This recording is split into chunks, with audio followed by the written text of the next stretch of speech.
Language Lizard presents Fresh as a Daisy Nature Idioms. What is an idiom? An idiom is a phrase that says one thing but means something different.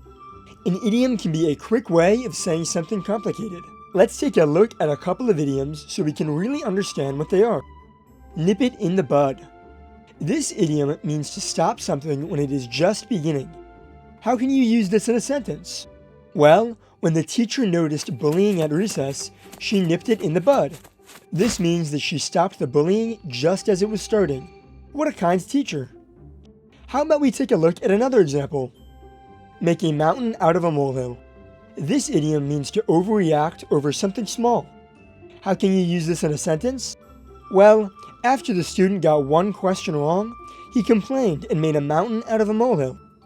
Getting one question wrong is no big deal. Language Lizard offers bilingual children's products in over 60 languages. Learn more at languagelizard.com.